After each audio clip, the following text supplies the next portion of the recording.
Hey, what's up, everybody? I am your host, Atiba, and welcome to Traffic Keys Media. We're here, and we're going to we talk all about how to drive organic traffic to your website or your digital assets. Because more traffic means, if it's quality traffic, more leads. More leads means more chances to make money and grow your revenue. So today we're going to do a bit of a demo of SEMRush, and one of the ways that you can use it to discover long tail keywords that you should target to rank on because your competition isn't ranking very well for those keywords. So we're trying to find opportunities with long tail keywords. But now let's talk about that. What the heck is a long tail keyword? Who knew that keywords had tails? Yeah, okay. They're not actual literal tails, guys.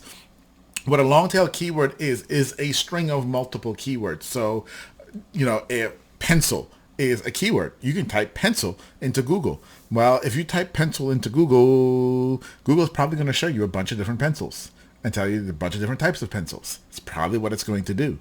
But that may not be what you were looking for, right?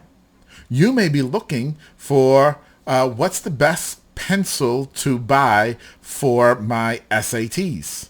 Now that's a long tail keyword. See, it's literally a sentence. It's a question.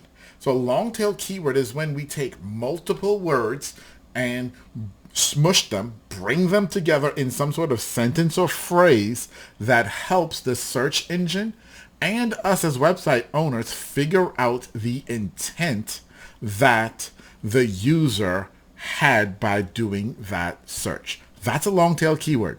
Okay, so usually you're talking a minimum if I can speak, minimum of 4 words, and it could get a lot longer. But how do we find these long tail keywords?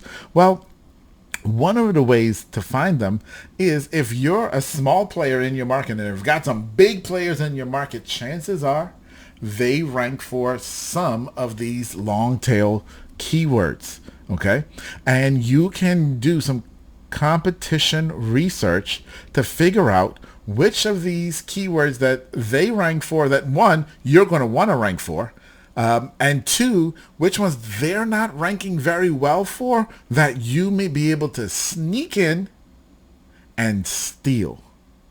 Now, we're also going to add a caveat onto this because clearly there are some keywords that don't have a lot of search volume and you can try to rank for those, and there's nothing wrong with that. You can do very well doing that, but we're also going to be looking for those that have high volume. That's the holy grail right there. Here's a keyword that my competition is ranking for that has great intent for whatever it is my product or service is, and the type of people that I want to have their eyeballs on my product or service. Right, so my competition is not ranking well for them. It's easy to rank for it, and it's got a ton of people looking for it. That's an ideal keyword to create some content around. So how do we find such keywords? Well, there's a few different ways, and I'm going to show you one today using SEMRush as my preferred tool. Now, I love SEMRush. So this is a SEMRush demo. There is a link down below. If you're not a user of SEMRush, there's a link down below for you. You can get a free trial of SEMRush on me. But definitely check this out because it is worthwhile. Okay. So the site that we're going to look at today is this one here, and I just kind of chose it kind of randomly, cookingwithria.com. So let's say you are a food blogger. Ria is a food blogger, a pretty famous food blogger, and you're a food blogger, and you blog about the types of food that she also blogs about. So technically, y'all are competition, okay? And the eyeballs that are going to her site, you also want them coming to yours. All right, so we found our competitor. Great. Now, we're going to come down here on the keyword organic research report on SEMRush, and we're looking at all the keywords that she currently ranks for, right? And there's a ton of them. How many were there exactly? 6,200 of them, and she's generating 24,000 visits per month, okay? 6,200 keywords. There've got to be some keywords in there that she's ignoring that we may be able to rank for that are going to be of value. So how do we do this? How do we do this? Well, we start to filter our keywords here, and we have this little area where we can filter our keywords here in SEMRush. And so the first thing we're going to do is look at the volume. We're going to come over to the volume, and depending on the size of your site. So if you are a brand new site, then you don't want to go after keywords that have volume of 10,000 to 100,000. Heck, you don't even want to go after keywords that have 1,000 to 10,000 because you're not going to rank for them. Google's not going to rank you up front for them. You have to crawl before you walk. So you would choose some of these smaller ranges down here. But let's say we have an established site. And by established, I mean it's been around maybe a year and a half or so. We're starting to get a little bit of traffic, but nothing major. So we exist. Google knows we exist, even though they don't absolutely love us. I would say then you want to be in this 101 to 1,000 sort of range. So we can choose this here, or we can create a custom range down here. We're just going to choose this range here. And as soon as we do this, SEMRush, sometimes we get a little bit sticky. It will stick for a moment, but it's going to come back and filter this list for us in just a moment. There we go. So now we see here, if we look at on the report of the actual keywords, I have it sorted by volume here.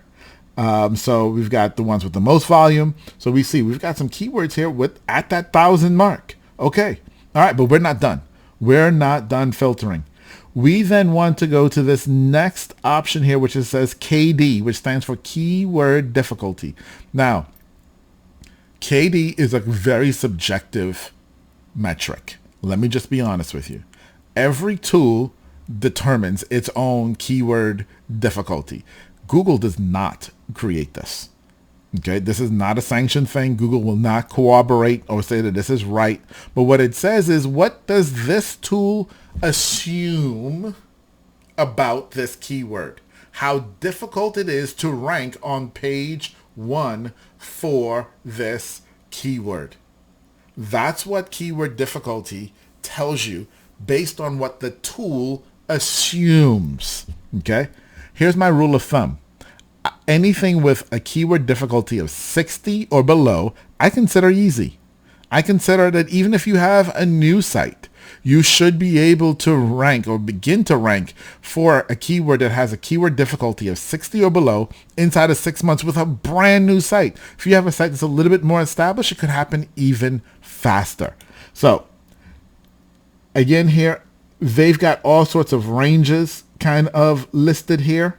I do custom range, and I leave from blank. That means 0, essentially. You could put 0 in there, to 60.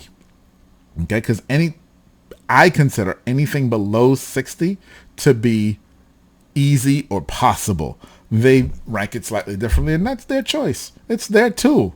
I'm just telling you what I've done, and what has worked really well for my clients is 60 or below. We've toyed with 70, 75, even 55, and we found that 60 is kind of that sweet spot, anything 60 and below. So now we've filtered again. We're still at 1,400 keywords. There's still plenty of opportunities here, okay? Now, at this point, because it's competitive research, we can now consider, do I want to find the keywords that they're not ranking well for? The answer is yes. But before I do that, I just want to take a quick look at some of these keywords and where we're going. And again, we're sorted by volume here. Okay, we're sorted by volume. So the highest volume is at the top. And you want to start looking at the keywords and seeing, are these keywords that you would want to be ranked for? Because if you're running through all the 1,000 volume keywords and you're finding no keywords that you want to be ranked for here on this list, then this is probably the wrong competitor for you. You probably think they're a competitor, but they're not.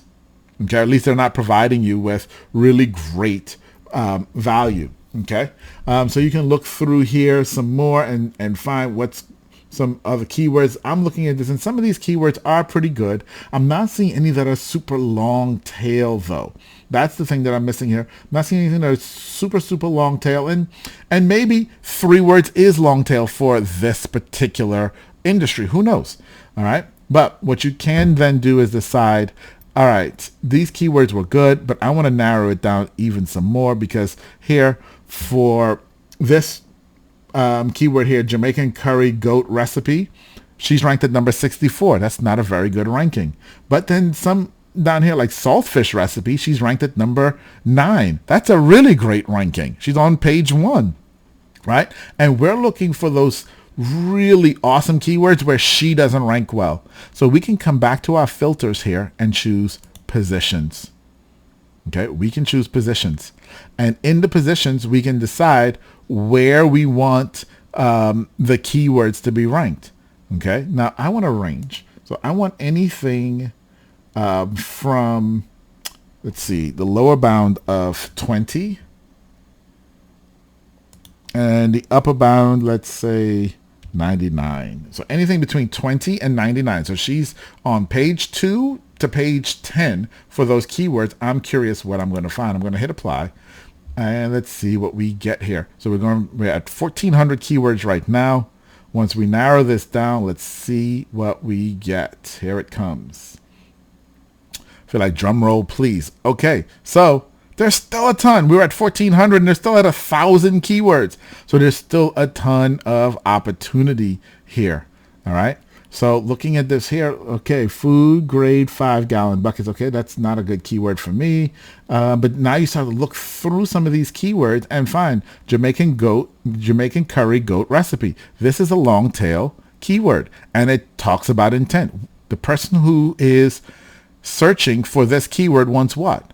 They want a recipe. They're probably trying to make or learn how to make Jamaican curry goat. So if you have a recipe for that, then yes, this is great content for you to consider. So I would look here and say, yes, there is a great keyword for me where I can compete with my competitor on a term that they're not ranking well for. Now look at the keyword difficulty at 43 and it has great volume at 1,000. Okay, if I'm a brand new or relatively new site. And by that, I mean your volume really hasn't topped 5,000 to 7,000 yet. One keyword that has 1,000 volume is a great thing for you to rank for. Okay, so we can continue looking through here. We saw this one, food grade 5. That's a bad keyword for me. Father's Day meal ideas. Well, if I'm a food blogger, maybe this is a good keyword. Maybe this is something I want to consider.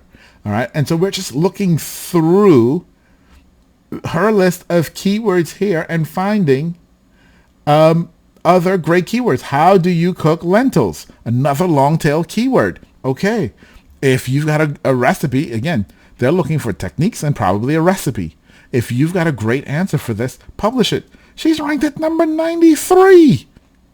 Your competition is ranked at number 93 and it's got a volume of of 1,000. Yeah.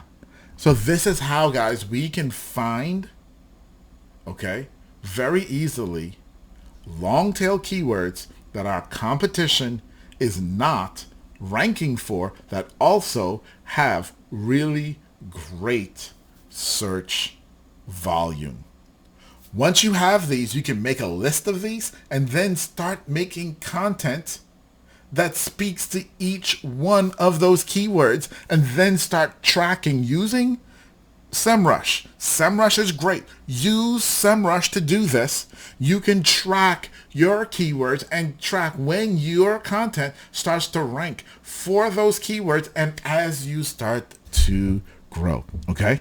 So I hope this was helpful as a tutorial. I do, as I said, have a link down below for SEMRush. This is my go-to tool. People ask all the time, what is the one tool that you cannot live without? This is it.